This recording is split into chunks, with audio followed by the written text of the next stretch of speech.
Nous sommes ici, chers amis, au haras de Castillon, en Normandie, avec Benoît Geffroy qui est là. Ça va, Benoît? Salut Arnaud, ça va bien? Qui a des choses à nous raconter et à nous montrer. Benoît Geffroy, le haras de Castillon est encore un haras récent. Combien a-t-il d'années d'ailleurs le haras de Castillon? 10 ans, pile poil. Ah, 10 ans, et ça progresse beaucoup. Et il va y avoir une grande nouveauté en 2026.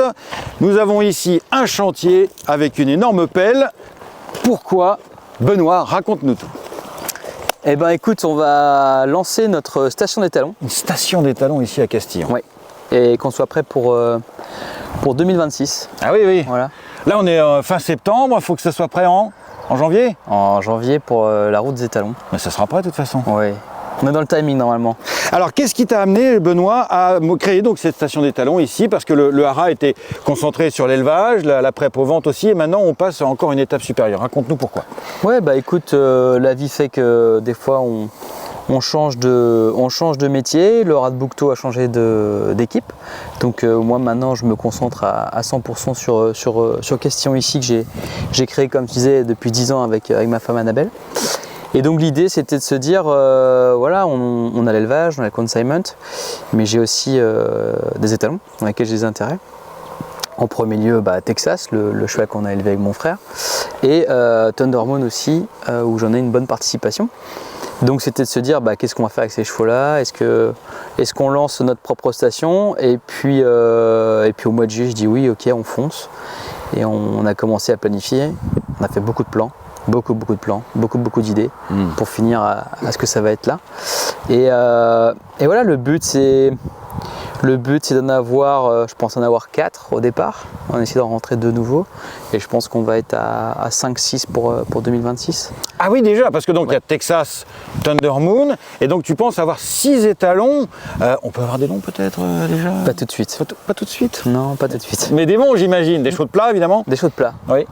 Des gains groupe 1. Évidemment. À des prix abordables. Certainement un cheval qui va être syndiqué. Voilà, essayer de trouver un rapport qualité-prix plutôt attractif pour les éleveurs et faire en sorte qu'on ait des chevaux qui soient des chevaux de haut niveau, à des prix abordables, qui a un écho commercial, qui a un écho pour les gens qui veulent ou courir ou vendre. Mais voilà, essayer de rester dans un rapport qualité-prix qui va être attractif. C'est important, hein, cette année 2026, on sait, 2025 déjà c'était une année tendue pour l'élevage. Il faut viser évidemment très juste. Alors raconte-nous un petit peu comment ça va se passer ici, parce que là alors les courses sont là, il y a aussi un autre chantier qui est en bas, dont tu vas nous parler dans quelques instants, mais d'abord ici. Alors comment ça va se présenter? Tout simplement, en fait, c'est 2 petits paddocks que les chevaux n'avaient pas trop utilisés. Et du coup, je me suis dit, je vais faire mon manège de monte et mes nouveaux bureaux ici. Donc, si tu veux, il y a un accès on voit par la départementale qui est juste derrière la pelle là. Ouais. Donc, on va faire une nouvelle entrée qui est un parking qui va permettre de recevoir les camions. Et ensuite, je t'ai fait un petit plan si tu veux voir de ce que j'ai fait. Donc, on a fait une petite salle pour pouvoir préparer la jument. Une salle pour recevoir les gens qui viennent à SAI avec le petit café bien sûr de bienvenue, hein, ce qui est important, surtout quand on a fait beaucoup de routes, oui. Comme les Bretons qui viennent de voir. Très important les Bretons, faut toujours penser aux Bretons. Et j'ai fait mon manège de monte au milieu. Ça va être tout un ensemble en fait, un vaste bâtiment, c'est ça? Ouais, 35 mètres par 15 mètres, avec mon box souffleur, quelques box étalons là, et enfin des bureaux et une salle de réception. Un grand manège de monte 15 par 15. Ouais. 15 par 15, les paddocks d'étalons autour. Voilà.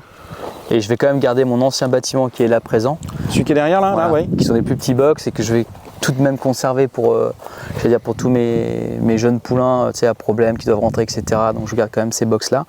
Et puis bon, si ça cartonne, écoute, on le transformera celui-là, on en fera d'autres. Oui, parce que là tu vas accueillir des juments juste pour la monte, mais aussi des juments qui peuvent venir en saison. Pas vraiment, ça va être compliqué parce que je suis déjà complet. J'ai déjà des clients à l'année qui me prennent beaucoup de place, donc que ce soit des clients fidèles depuis même 15-20 ans où on a démarré avec mon frère. Donc ça va pas être forcément évident. Tu as des haras autour satellites qui peuvent accueillir? Plein. Depuis que j'ai lancé mon idée et puis j'ai 2-3 copains à côté, ils sont tous partants pour bien sûr accueillir ces gens-là. D'accord. Ouais. Et alors ici, il y a un autre bâtiment en fait qu'on a vu aussi un peu plus bas. Qu'est-ce que c'est en construction? En fait, dans ma restructuration, ce que je vais faire, c'est que j'avais un premier bâtiment où je stockais du petit matériel qui est juste à côté là tu vois, entre le bâtiment existant, le petit atelier. J'ai un petit bâtiment de stockage qui fait 40 mètres de long et du coup là je vais faire mes box étalons. Et c'est une cour un peu fermée et c'est tout près, on n'est même pas, tu vois, à 25 mètres. Donc ça va me permettre d'avoir une cour étalon avec les paddocks qui donnent accès juste derrière. J'ai un marcheur, j'ai 2 rondes longes déjà en place et comme ça j'aurai mon manège de monte tout près de la route. Niveau sanitaire, ça fait que les camions ne rentrent pas dans mon haras. Tout le monde est à l'extérieur. C'est important pour le sanitaire, oui, voilà. bien sûr. Mais mes chevaux sont eux à part et pas très loin.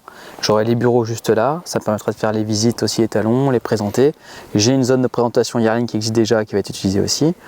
Enfin voilà, tout est à peu près en place pour que ça fonctionne rapidement en 26.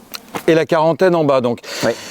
Ah oui, en bas. Donc comme je délocalise mon petit bâtiment qui me servait de stockage, j'ai construit un autre bâtiment où là je fais stockage, foin, paille, un peu de matériel et une quarantaine spécifique pour tous les chevaux que je récupère à l'entraînement, toutes les pouliches. Voilà, je ne veux pas les rentrer tout de suite dans le cheptel, donc on fait 15 jours de quarantaine.